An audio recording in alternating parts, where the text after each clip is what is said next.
Hello friend. आज हम लोग देखने जा रहे हैं इंडस्ट्री।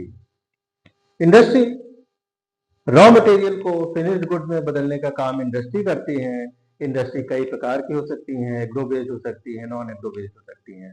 देश की प्रॉस्पेरिटी को दिखाने के लिए सबसे ज्यादा जरूरी है कि वहां पर इंडस्ट्रीज का डेवलपमेंट होना चाहिए। जितना ज्यादा औद्योगिक होगा, आप जितने ज्यादा उद्योग होंगे, जितनी ज्यादा इंडस्ट्रीज होंगी, उतना ही वहां की इकोनॉमी होगी, उतना ही समृद्ध वो देश होगा।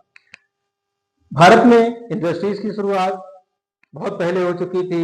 उसमें 1812 में कागज के लिए श्रीरामपुर में पहली फैक्ट्री लगाई गई। उसके बाद 1818 में सूती वस्त्र के लिए पोस्ट रास्टर में एक कारखाना खोला गया। 1832 में रेशम वस्त्र के लिए हावड़ा में एक कारखाना बनाया गया। 1840 में चीनी के लिए एक मिल लगाई गई बेतिया बिहार में। अगर बात करें तो आधुनिक उद्योग की, तो आधुनिक उद्योग की शुरुआत होती है, पहली कॉटन मिल जो है 1854 में जो कि लगाई गई, वो थी यूएन डेवर सूती मिल। और उसके बाद पहली जूट इंडस्ट्री 1855 में लगाई जाती है, जो कि सिरसा पश्चिम बंगाल में है। और इसके बाद Tata iron and steel company 1907 में, टिस्को के और इसको जो है वो 1919 में। इसके बाद पहली वूलन मिल जो है वो कानपुर में लाल इमली की स्थापना की जाती है 1986 में। और इसके बाद भी बहुत सारी ऐसी कंपनियां खोली गई जो कि बाद में आगे जो हमारे देश में बहुत ज्यादा योगदान करती रही।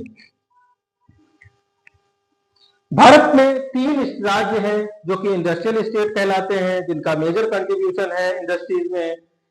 वो है महाराष्ट्र, तमिलनाडु और गुजरात। ये तीनों राज्य मिलकर के 37.2% की भागीदारी सुनिश्चित करते हैं। अगर उद्योगों को बांटा जाए तो उद्योगों को वर्गीकृत कई भागों में किया जा सकता है, रॉ मटेरियल के बेस पर, साइज के बेस पे, ओनरशिप के बेस पे, फंक्शन और रोल के बेस पे और वेट के बेस पर। तो रॉ मटेरियल की अगर बात करें तो रॉ मटेरियल के आधार पर एग्रो बेस्ड इंडस्ट्री होती है और मिनरल बेस्ड इंडस्ट्री होती है। उसी प्रकार से ओनरशिप की अगर बात की जाए तो public sector company, private sector company, joint sector और कोऑपरेटिव। पब्लिक सेक्टर कंपनी वो होती है जो सरकार द्वारा अधिकृत होती है, प्राइवेट सेक्टर जो कि प्राइवेट लोगों के द्वारा होती है, ज्वाइंट का मतलब होता है जहां पर सरकार की भी भागीदारी है, प्राइवेट लोगों की भी।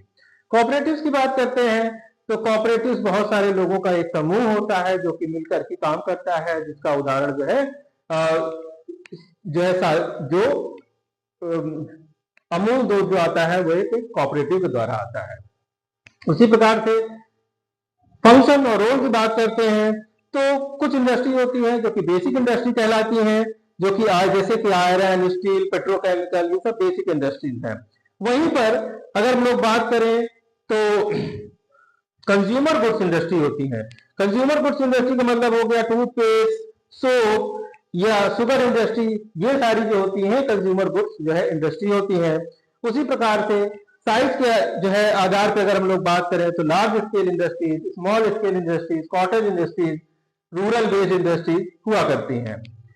वेट की अगर बात करें तो जो प्रोडक्ट के साइज या वेट के हिसाब से लाइट वेट इंडस्ट्री होती है, जैसे कि घड़ी, मोबाइल, पेन, कंघी, ये सारी चीजें। उसी प्रकार से हैवी मशीनरी जो बनती हैं वो हैवी इंडस्ट्रीज में आती हैं।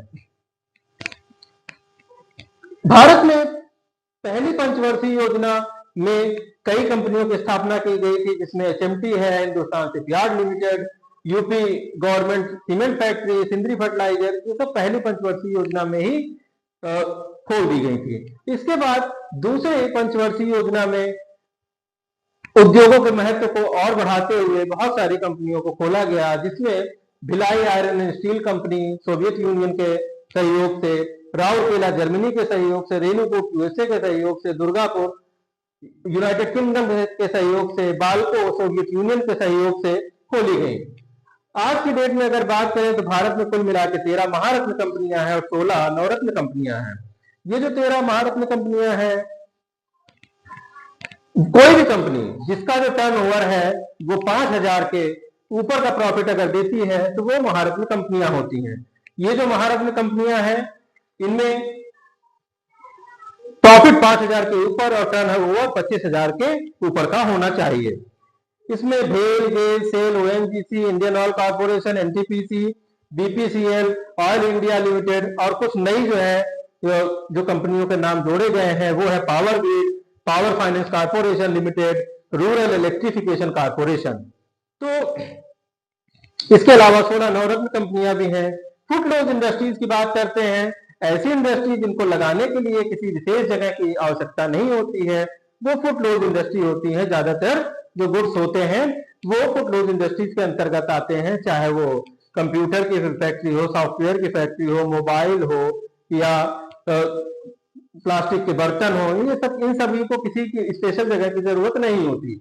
लेकिन कुछ चीजें होती हैं जिनको स्पेशल जगह की जरूरत होती है, या तो वहां पे रॉ मटेरियल की अवेलेबिलिटी होती है, तो ऐसी जो चीजें होती हैं वो लोकलाइज्ड वेज इंडस्ट्री होती है। जैसे कि अगर हम लोग बात करें सीमेंट की फैक्ट्री लगाने की, तो सीमेंट की फैक्ट्री सबसे ज्यादा अच्छी उस जगह पर होगी जहां पर कैल्शियम कार्बोनेट, चूना जो है वो जहां से उत्खनन उसका किया जाता है, तो ऐसी जगह पर लगाई जाती है।